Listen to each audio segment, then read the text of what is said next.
ജാഗ്രത അരിഞ്ഞാണം പിടുങ്ങി നാളെ കൊല്ലത്ത്. ഇവനാണ് അരിഞ്ഞാണം വരെ അടിച്ചുകൊണ്ടുപോകുന്ന അപ്പോത്തൊലിയൻ എന്ന തലക്കെട്ടോടെ ITV ന്യൂസ് കഴിഞ്ഞ ദിവസം ഒരു വാർത്ത നൽകിയിരുന്നു.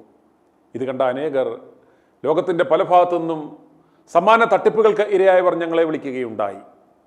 അത് കേട്ടപ്പോൾ ഞങ്ങൾക്ക് മനസ്സിലായി ഈ പ്രവീൺ പ്രസാദ് ഇവരുടെ മുന്നിലൊന്നും ഒന്നുമല്ല എന്ന്. മൂലക്കുരുവിനുള്ള കീഹോൾ സർജറിക്ക് പണം കണ്ടെത്തുവാനായിയാണ് ഇവൻ ഈ പിരിവ് നടത്തിയത് എന്നാണ് വിവരം. ഉദ്ദേശിച്ചത്രയും കളക്ഷൻ കിട്ടാത്തത് കൊണ്ട് ഈ തീവട്ടിപ്പാച്ചർ നാളെ കൊല്ലത്ത്, അതായത് ഫെബ്രുവരി 21-ാം തീയതി രാവിലെ 10 മണി മുതൽ റെയിൽവേ സ്റ്റേഷന് സമീപമുള്ള പബ്ലിക് ലൈബ്രറി ഹാളിൽ കൊല്ലം ഹീലിംഗ് എന്ന പേരിൽ ഒരു അരിഞ്ഞാണം പിടുങ്ങൽ ശുശ്രൂഷ നടത്തുവാൻ പോവുകയാണ് എന്ന് ഇയാൾ ഫേസ്ബുക്കിലടക്കം പരസ്യം ചെയ്തത് കാണുവാനിടയായി. സുവിശേഷ പ്രവർത്തനം എന്ന പേരിൽ പട്ടാപ്പകൽ പിടിച്ചുപറി നടത്തുന്ന ഇയാൾക്കെതിരെ നിരവധി പേർ പോലീസിൽ പരാതി നൽകി കഴിഞ്ഞു എന്നാണ് വിവരം. ഇയാൾക്കെതിരെ സുവോമോട്ടോ കേസ് രജിസ്റ്റർ ചെയ്യാവുന്ന കുറ്റമാണ് ഇയാൾ ചെയ്തിരിക്കുന്നത്. ഇയാൾ നാളെ കൊല്ലത്ത് ഉടായ്പുമായി വരുമ്പോൾ ഇവനെയും ഇവൻ്റെ പിന്നിൽ വാലായി നിൽക്കുന്ന പരിഭാഷ തങ്കമ്മയെയും നാളെ പോലീസ് പൊക്കും എന്നാണ് വിവരം. അതുകൊണ്ട് ഇവൻ്റെ പൈശാചിക കൂട്ടായ്മയിൽ നാളെ കൊല്ലത്ത് ആരെങ്കിലും പോകുവാൻ റെഡിയായി ഇരിക്കുന്നവർ ജാഗ്രത. ഇനി ഇയാളുടെ തട്ടിപ്പുകൾ കണ്ട ജനങ്ങളുടെ പ്രതികരണങ്ങൾ കേൾക്കുക. സാറേ, ഇവനെ എത്രയും വേഗം പോലീസിൽ പരാതി കൊടുത്ത് ഇവനെ എത്രയും വേഗം പിടിക്കണം. ഇവന്റെ വീട് ED നോക്കണം, എല്ലാ ചെക്കപ്പും ചെയ്യണം, ഇവനെ ശരിയാക്കണം. ഇനി ഇവൻ ഇതും കൊണ്ട് ഇറങ്ങരുത്. കൊടുക്കുന്നവരെ പറഞ്ഞാൽ മതിയില്ല, തല്ലണം.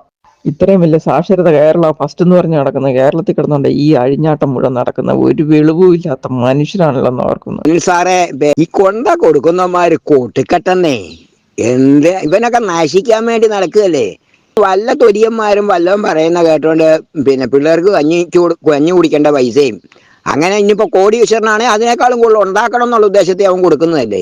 പോകട്ടെ ഇവനൊക്കെ. ഇവനൊക്കെ വെറുതെ അധ്വാനിക്കാതെ ജീവിക്കാൻ വേണ്ടി നടക്കും. ഈ അപ്പോത്തൊലിയന്മാരുടെ കാര്യമല്ല ഞാൻ പറയാം. അവന്മാർ 6 പിഴ, അവരെക്കാളും പിഴയായി കൊടുക്കുന്നവന്മാര്. ഇവനക്കൊക്കെ അധ്വാനിച്ച് ജീവിച്ചാൽ എന്താ? അല്ലെങ്കിൽ ഉള്ള മുതലും കൊണ്ട് നന്ദിയോടെ സന്തോഷത്തോടെ ദൈവത്തിന് നന്ദിയും പറഞ്ഞ് ജീവിച്ചാൽ എന്താ?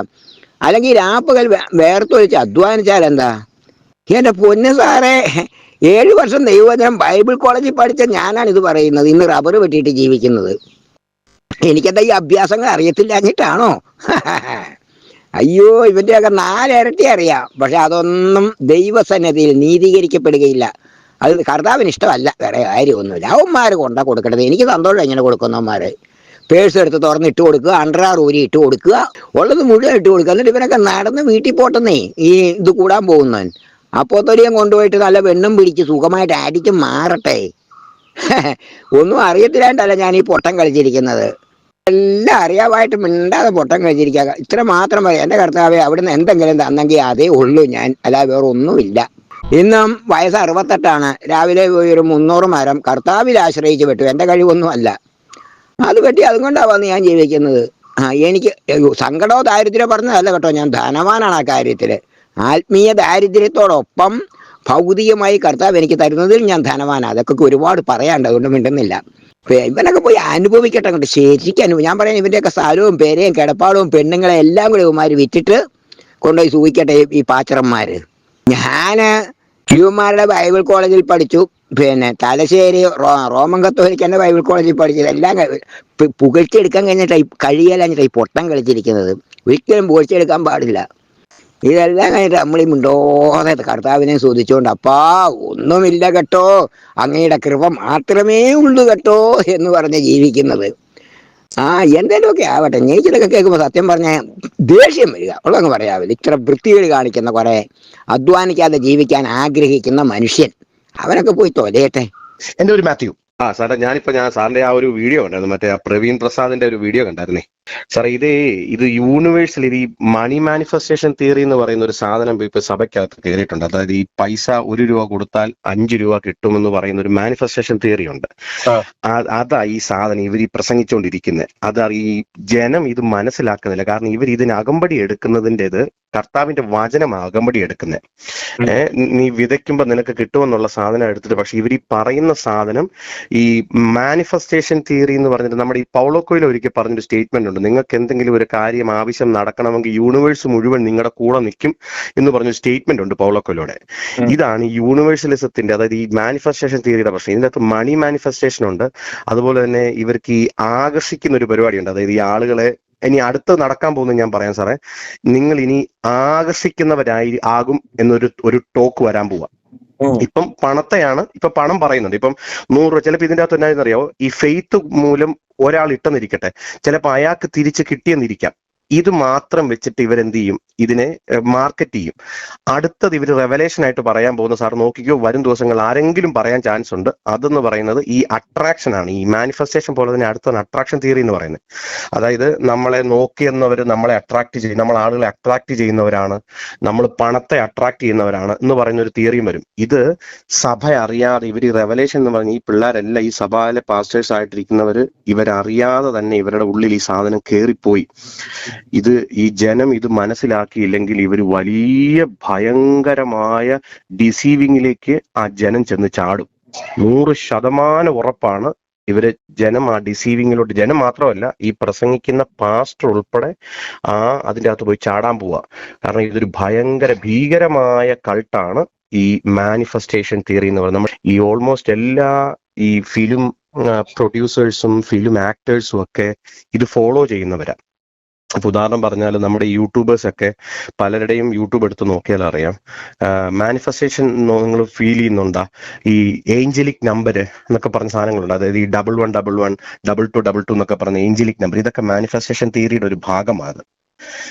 ഇതിന്റെ അകത്ത് നീ ജനം ഇങ്ങനെ പെട്ടുപോകും, 100% ജനവും പെട്ടുപോകും. ആ ദേവദാസൻ അതിന്റെ അകത്ത് പെട്ടുപോയിട്ടുണ്ട്. എങ്ങനെയാണ് ദേവദാസൻ വിളിക്കുന്നത്? മണിയുടെ ദാസനാണ്, മാമോന്റെ ദാസനാണ് ഇവന്മാര്. അതെ സാർ, നമ്മൾ മനസ്സിലാക്കേണ്ട കാര്യം ഇതാണ്. കാരണം ഇതും വചനവും അല്ലെങ്കിൽ ഇതും ക്രിസ്തുവായി എന്താണ് ബന്ധം? ഇവന്മാർ ഈ പേരെടുത്തിട്ടാണ് ഈ പണി കാണിക്കുന്നത്.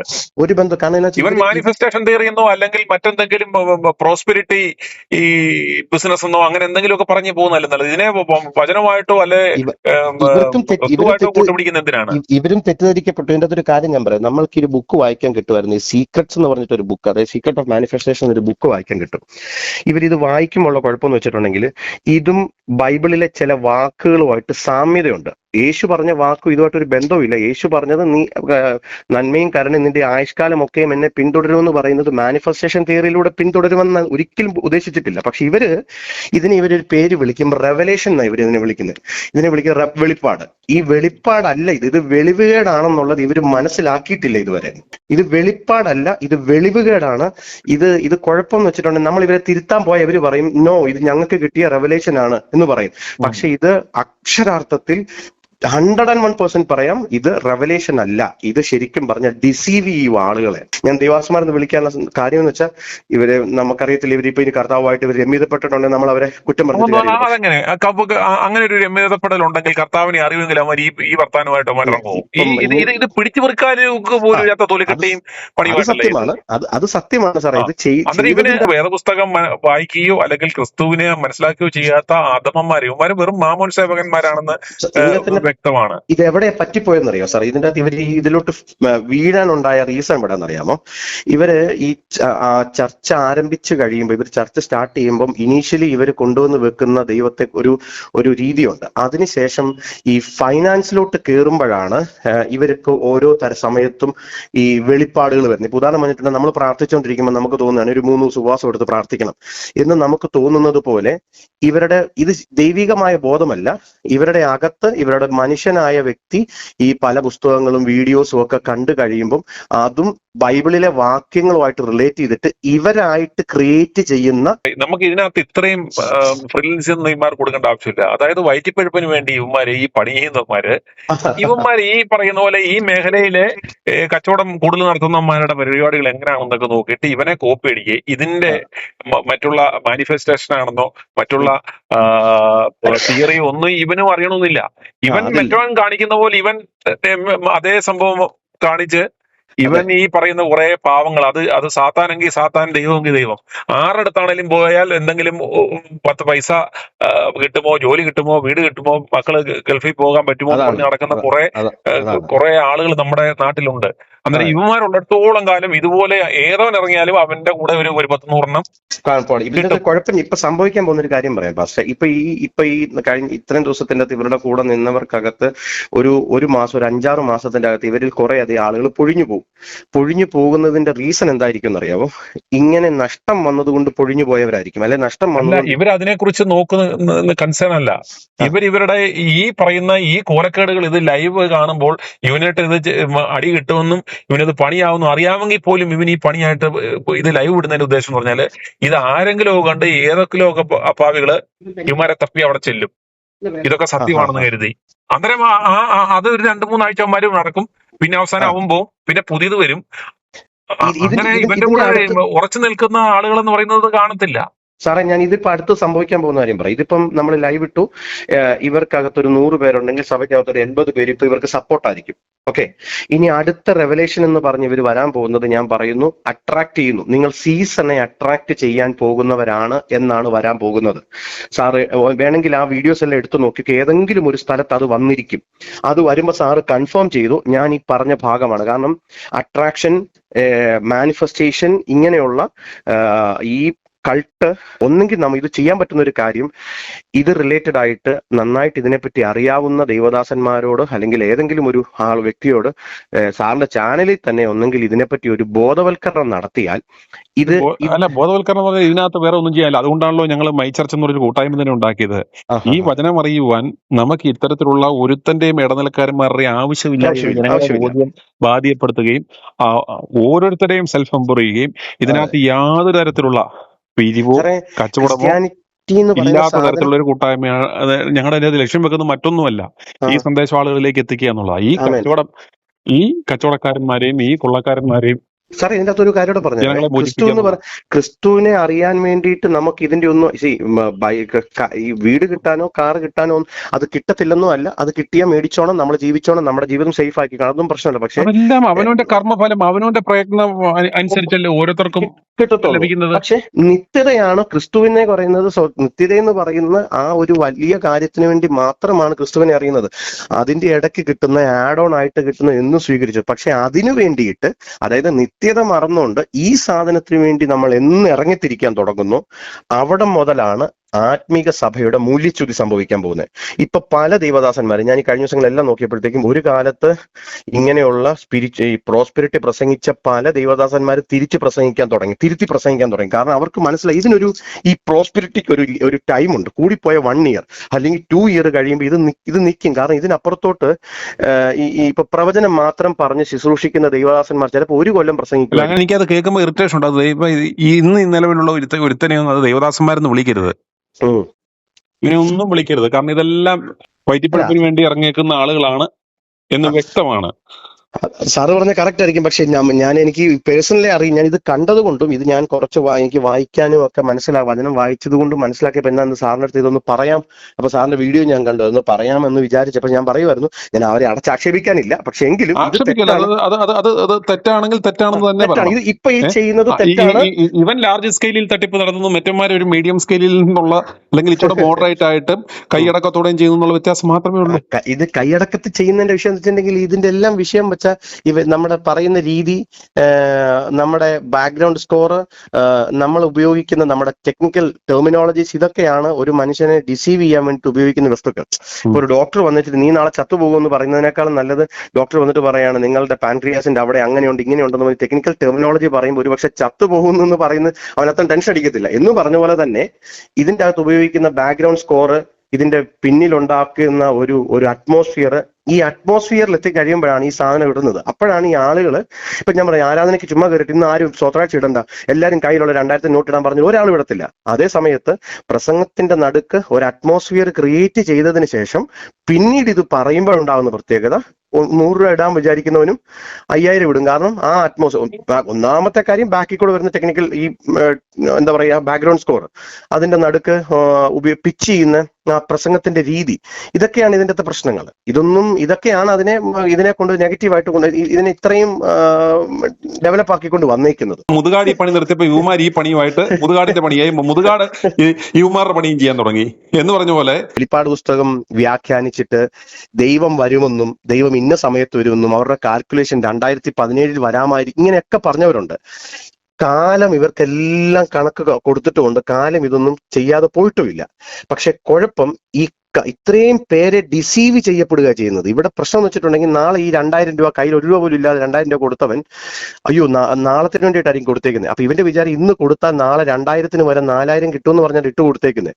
പക്ഷെ അവന് നാളെ മറ്റേ കുലുക്കി കുത്തുകാരന്മാരുടെ അടുത്ത് പോകുന്നല്ലേ നല്ലത്.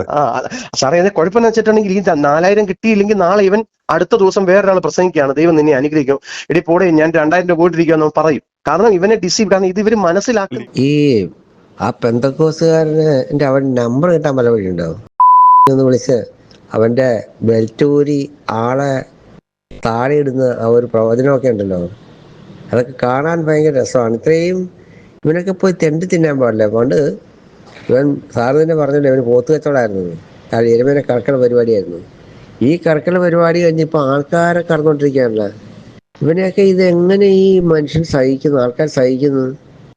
ഇത് നമ്മുടെ ഈ ആധുനിക യുഗത്തിൽ ഇത്രയും IT മേഖലയൊക്കെ വളർന്ന സാഹചര്യത്തിൽ ഇങ്ങനെയുള്ള ആൾക്കാരുടെ അടുക്കൽ ഇത്രയും ആൾക്കാരൊക്കെ എങ്ങനെ ചെല്ലുന്നു?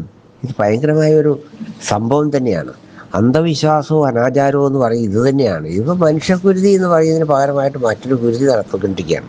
ഇതിനൊന്നും ഗവൺമെന്റും പോലീസും ഒന്നും ഇതിനകത്തൊന്നും ഇടപെടുകയല്ലേ. അയാൾ നല്ല തടിയും തൻ്റെ അവനൊക്കെ വല്ല എന്താ പറയണേ പാർട്ടി ഒന്നാണ് കണ്ടിട്ട് എല്ലാവരെയും ബെൽറ്റ് ഊരി താഴത്തേക്ക് ഇടുകയാണ്. അത് കാണാനും കുറെ മൊണ്ണ കുഞ്ഞാടുകൾ അതപ്പതിച്ച് പോയല്ലോ ജനം. എന്തായാലും സാറ് ഇതുപോലെയുള്ള സംഗതികൾ വെളിപ്പെടുത്തി കൊണ്ടിരുന്നതിൽ ഒരുപാട് നന്ദിയുണ്ട്. ഒരുപാട് ആളുകളുടെ ഈ മോശമായ പ്രവണതകൾ പുറത്തു കൊണ്ടുവന്ന് മനുഷ്യരെ ബോധവൽക്കരിക്കുന്നതിന് ഏറ്റവും കൂടുതൽ മുൻപന്തിയിൽ നിൽക്കുന്ന ഒരാളാണ്. i2i News, an eye for truth. i2i News subscribe ചെയ്തിട്ടില്ലാത്തവർ ഇപ്പോൾ തന്നെ സബ്സ്ക്രൈബ് ചെയ്യുക. നോട്ടിഫിക്കേഷൻ ലഭിക്കുവാൻ ബെൽ ബട്ടണും അമർത്തുക.